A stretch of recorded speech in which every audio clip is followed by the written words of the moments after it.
আসসালামু আলাইকুম। Advanced learning একাডেমির পক্ষ থেকে সবাইকে জানাই আন্তরিক শুভেচ্ছা ও অভিনন্দন। সুপ্রিয় অষ্টম শ্রেণীর শিক্ষার্থীরা, আজ সমাধান করব তোমাদের গণিত বইয়ের অনুশীলনী ৩ অর্থাৎ পরিমাপ এই অধ্যায়ের নমুনা প্রশ্ন, বহু নির্বাচনী প্রশ্ন। এটা দেওয়া আছে তোমাদের ২০২৬ সালের গণিত বইয়ের পৃষ্ঠা ৪৫। নমুনা প্রশ্ন, বহু নির্বাচনী প্রশ্ন। তো এখানে ১ থেকে ৫ পর্যন্ত মোট ৫টি বহু নির্বাচনী প্রশ্ন আছে, সবগুলোই আজ আমরা সমাধান করব। ১ নং প্রশ্ন, গ্রিক ভাষায় ডেকা অর্থ কি? আমরা জানি গ্রিক ভাষায় ডেকা অর্থ হলো ১০ গুণ, হেক্টো অর্থ হলো ১০০ গুণ এবং কিলো অর্থ হলো ১০০০ গুণ। আমাদের এখানে শুধুমাত্র জানতে চাইছে যে ডেকা অর্থ কি। তাহলে আমাদের সঠিক উত্তর হবে ১-এর ক নং, ১০ গুণ। ডেকা অর্থ ১০ গুণ। ২ নং প্রশ্ন, একটি আয়তাকার ক্ষেত্রের ক্ষেত্রফল ১০ হেক্টর, এর এওরে প্রকাশিত মান এখানে কোনটি হবে? আমরা জানি ১ হেক্টর সমান হলো ১০০ এওর, অর্থাৎ হেক্টর হলো বড় আর এওর হলো ছোট। দেখো এটা তোমাদের গণিত বইয়ের পৃষ্ঠা ৩৪-এ দেখো দেওয়া আছে। এই যে ১০০ এওর সমান ১ হেক্টর, অর্থাৎ ১ হেক্টর সমান হলো ১০০ এওর। হেক্টর হলো বড় আর এওর হলো ছোট। যদি ১ হেক্টর সমান ১০০ এওর হয়, তাহলে ১০ হেক্টর সমান কত হবে? ১০-এর সাথে ১০০ গুণ বা ১০০-র সাথে ১০ গুণ। তাহলে এখন আমরা ২ নং সমাধান করি। ২ নং প্রশ্ন সমাধান করব। লিখবো যে আমরা জানি, এটা তো তোমার অঙ্ক করে দেখাতে হবে না, যেহেতু টিক চিহ্ন, তুমি ১০০ আর ১০ গুণ করলে হয়ে যাবে। আমরা জানি ১ হেক্টর সমান হলো ১০০ এওর। সুতরাং ১০ হেক্টর সমান হবে এই ১০০ গুণন হবে ১০ এওর। ১ কে ১ আর গুণ করলে শূন্যগুলো পাশে বসবে, ২ শূন্য আর ১ শূন্য, ৩ শূন্য, এত এওর। তার মানে হবে ১০০০ এওর। তাহলে আমাদের সঠিক উত্তর হবে ঘ নং, ১০০০ এওর। ৩ নং প্রশ্ন, পানিপূর্ণ একটি চৌবাচ্চার দৈর্ঘ্য ৩ মিটার, প্রস্থ ২ মিটার ও উচ্চতা ১ মিটার হলে, এখানে যেহেতু ১, ২, ৩ এভাবে দেওয়া আছে, তাহলে কিন্তু এখানে সরাসরি আমরা কোনোটা টিক দেব না, প্রত্যেকটা আমাদের যাচাই করতে হবে যখন এই ১, ২, ৩ এভাবে থাকবে। অর্থাৎ প্রশ্নটা আমি আবার পড়তেছি। পানিপূর্ণ একটি চৌবাচ্চার দৈর্ঘ্য ৩ মিটার, প্রস্থ ২ মিটার ও উচ্চতা ১ মিটার হলে এক চৌবাচ্চার আয়তন ৬ ঘনমিটার হবে। তো এটা আমরা চৌবাচ্চার আয়তন বের করি। তো আমরা এখানে লিখব ৩ নং,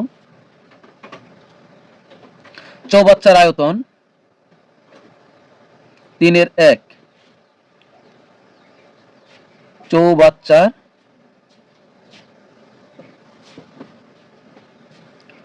আয়তন এই কথাটি যখন আসবে, তখন পরিমাপের ৩টি মাত্রা আমাদের গুণ করতে হবে। দৈর্ঘ্য গুণন প্রস্থ গুণন উচ্চতা, অথবা দৈর্ঘ্য গুণন প্রস্থ গুণন গভীরতা। ৩টি মাত্রা আমাদেরকে গুণ করতে হবে যদি আয়তন এই কথাটি উল্লেখ থাকে। তাহলে চৌবাচ্চার আয়তন এখানে দেওয়া আছে ৩ মিটার, তো ৩ গুণন প্রস্থ ২ মিটার, ২ আর উচ্চতা হলো ১ মিটার, গুণ করলাম। আর আয়তন এই কথাটি যখন আসবে, তখন এখানে আমরা অবশ্যই ঘন এই কথাটি নিয়ে আসবো, আর মিটারের মিটার, ঘন মিটার। আয়তন কথা আসলে ৩টি মাত্রা গুণ করতে হবে পরিমাপের, আর এখানে হবে ঘন মিটার। ৩ দুগুণে ৬ আর ১ গুণ করলে হবে ৬, তাহলে হবে এখানে ৬ ঘন মিটার। তার মানে আমাদের এই ১ নং কিন্তু এই যে চৌবাচ্চার আয়তন ৬ ঘন মিটার, এটা সঠিক। তারপরে ২ নং, চৌবাচ্চার পানির ওজন ৬ কিলোগ্রাম। চৌবাচ্চার পানির ওজন ৬ কিলোগ্রাম। এখন আমরা এই ২ নং প্রশ্নটি এটা আমরা যাচাই করব, চৌবাচ্চার পানির ওজন ৬ কিলোগ্রাম হয় কিনা। আমরা জানি ১ ঘনমিটার বিশুদ্ধ পানির ওজন ১০০০ কিলোগ্রাম। ১ ঘনমিটার বিশুদ্ধ পানির ওজন ১০০০ কিলোগ্রাম। তার মানে হচ্ছে ঘনমিটার কিলোগ্রামের চাইতে অনেক অনেক বড়। এখন আমরা যাচাই করি 2 নং।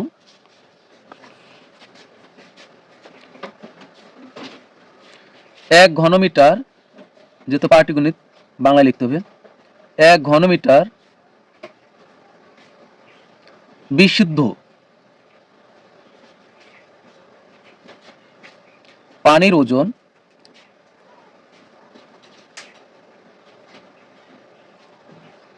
এখানে কিন্তু ময়লা পানি হওয়া যাবে না, তাহলে কিন্তু ওজনের তারতম্য হবে। এখানে আমাদের অবশ্যই বিশুদ্ধ পানি লাগবে। 1 ঘনমিটার বিশুদ্ধ পানির ওজন 1000 কিলোগ্রাম।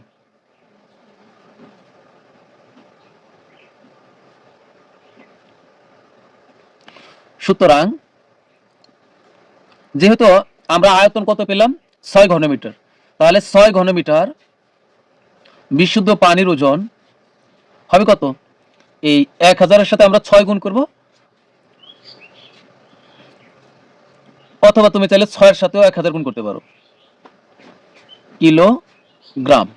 তাহলে 6 কে 6, আর এখানে 1 2 3 0, 6000 কিলোগ্রাম।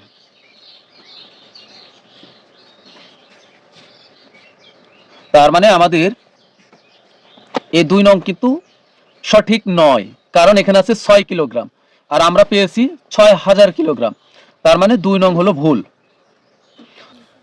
3 নং, পানি ভর্তি চৌবাচ্চায় পানির আয়তন 6000 লিটার হবে। আমরা সবাই চৌবাচ্চা কি তা অবশ্যই জানি।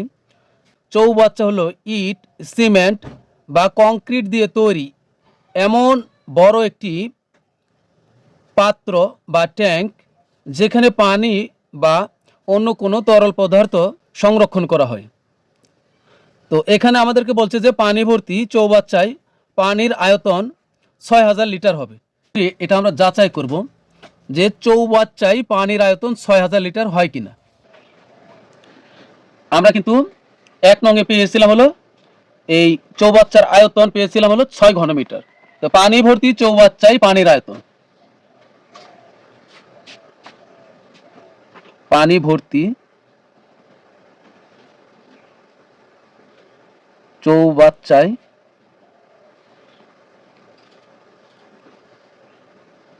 পানির আয়তন কত? 6 ঘনমিটার। এটা কিন্তু আমরা এই প্রথম প্রশ্নেই পেয়েছিলাম, যে 1 নংয়ে, 3-এর 1 নংয়ে 6 ঘনমিটার।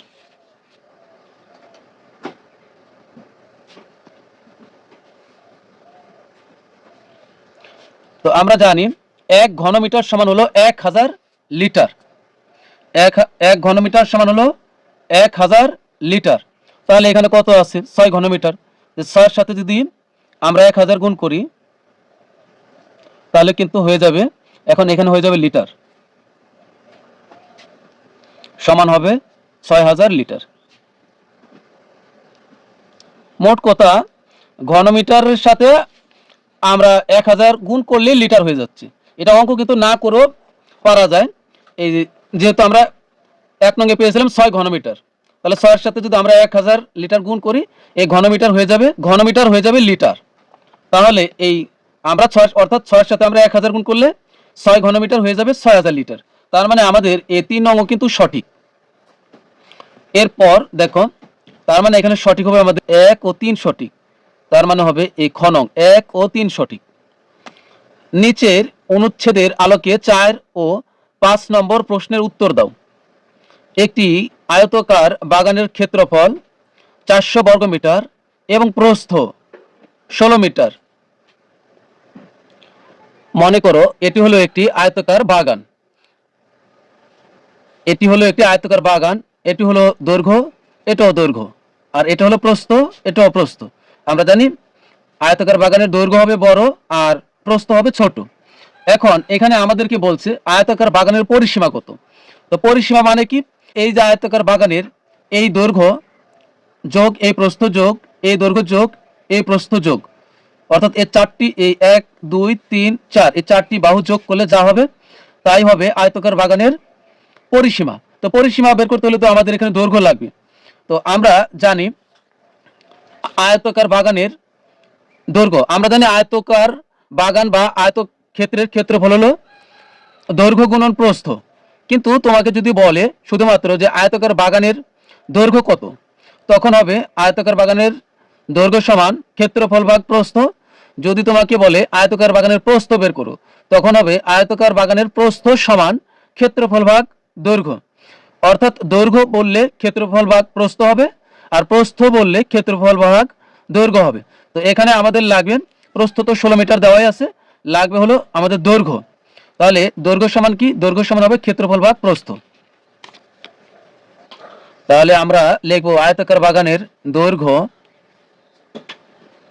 সমান ক্ষেত্রফল ভাগ প্রস্থ। এখানে ক্ষেত্রফল কত? ক্ষেত্রফল হলো, ক্ষেত্রফল দেওয়া আছে হলো 400 বর্গ মিটার। 400, আর নিচে হবে প্রস্থ হলো 16। 400-কে আমরা 16 দ্বারা ভাগ করব, 400 ভাগ হবে 16, তাহলে হবে 25 মিটার হবে। কিন্তু দৈর্ঘ্য বা প্রস্থ হলে অবশ্যই মিটার, দৈর্ঘ্য প্রস্থ পরিসীমা এগুলো হলো মিটার। এখন কিন্তু আমরা দৈর্ঘ্য পেলাম আর প্রস্থ তো আগে থেকে দেওয়া আছে 16 মিটার। সুতরাং আয়তাকার বাগানের পরিসীমা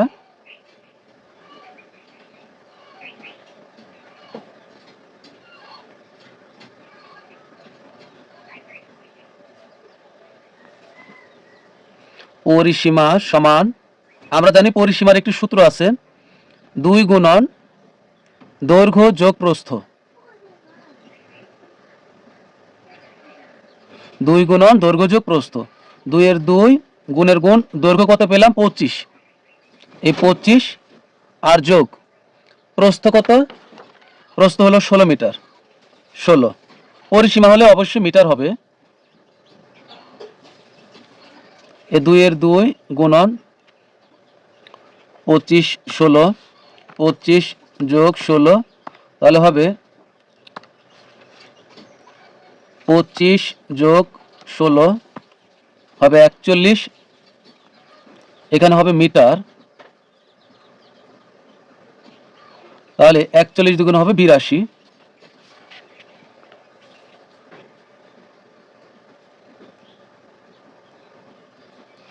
এটাই হলো আমাদের উত্তর। ঘ নং হবে সঠিক উত্তর। এবার সর্বশেষ প্রশ্ন 5, বাগানের কর্ণ কত মিটার? অর্থাৎ এখানে আয়তাকার বাগানের কর্ণ কত মিটার এটাই বলা হয়েছে। মনে করি এটি হলো একটি আয়তাকার বাগান, আমরা এটা নাম দিতে পারি এ বি সি ডি, একটি আয়তাকার বাগান। এখন কর্ণ কি? কর্ণ, এটি হলো একটি আয়তক্ষেত্র। আয়তক্ষেত্র বা বর্গক্ষেত্রের বিপরীত কোণ সংযোগকারী সরল রেখাংশকে কর্ণ বলে। যেমন এখানে একটি কোণ আছে, এখানে একটি কোণ আছে, এই দুইটি কোণ সংযোগকারী সরল রেখাংশকে কর্ণ বলে। এই যে এটি হলো কর্ণ, এই যে আমরা দুইটা কোণকে কিন্তু সংযোগ করে দিয়েছি একটি সরল রেখাংশের মাধ্যমে, এটি হলো কর্ণ। এই কর্ণ কত মিটার এটাই আমাদের বের করতে হবে। তো এর মধ্যে কিন্তু আমরা 4 নং প্রশ্ন সমাধান করে আমরা পেয়েছিলাম এটার দৈর্ঘ্য হলো 25 মিটার। এটা হলো দৈর্ঘ্য, এটা 25 মিটার, তাহলে এটাও কিন্তু দৈর্ঘ্য, তাহলে এটাও হবে 25 মিটার। আর প্রস্থ হলো 16 মিটার, এটা প্রস্থ মিটার, এটাও প্রস্থ, এটাও 16 মিটার। এখন আমরা যদি এই অংশটুকু বাদ দিয়ে দিই, যদি আমরা এই অংশটুকু ঢেকে রাখি, তাহলে কিন্তু এখানে একটি ত্রিভুজ হচ্ছে, এ বি সি একটি ত্রিভুজ হচ্ছে। আর ত্রিভুজটি কি? ত্রিভুজ হলো সমকোণী ত্রিভুজ। যেমন এটি হলো একটি লম্ব, লম্বের সাথে কিন্তু অবশ্যই 90 ডিগ্রি কোণ উৎপন্ন হয়। আর 90 ডিগ্রি কোণ যে ত্রিভুজের একটি কোণ 90 ডিগ্রি তাকে সমকোণী ত্রিভুজ বলে। এটি কিন্তু সমকোণী ত্রিভুজ, এ বি সি হলো একটি সমকোণী ত্রিভুজ। আর সমকোণের চিহ্ন হলো এরকম বর্গ আকৃতি। আর সমকোণী ত্রিভুজের কিন্তু একটি সূত্র আছে, সূত্রটি হলো, এটা হলো ধরা যাক অতিভুজ। যেহেতু সমকোণের বিপরীত বাহু হয় অতিভুজ, তাছাড়া এই বাহুটি হলো বড়, তার মানে হচ্ছে এই বাহুটি হচ্ছে অতিভুজ। তাহলে এ বি সি একটি সমকোণী ত্রিভুজ। তো সমকোণী ত্রিভুজের কিন্তু একটি সূত্র আছে, সূত্রটি হলো, তাহলে ত্রিভুজ এ বি সি সমকোণী ত্রিভুজে সমকোণী ত্রিভুজে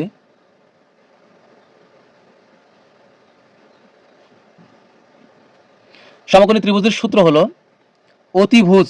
এখানে কিন্তু এই অতিভুজ, এই এসি হলো অতিভুজ, তার মানে আমরা অতিভুজের মান বের করলে আমরা এসির মান পাবো, অর্থাৎ অতিভুজ আর এসি এখানে একই জিনিস। অতিভুজ সমান, এটি অবশ্যই মুখস্থ করবে, অতিভুজ সমান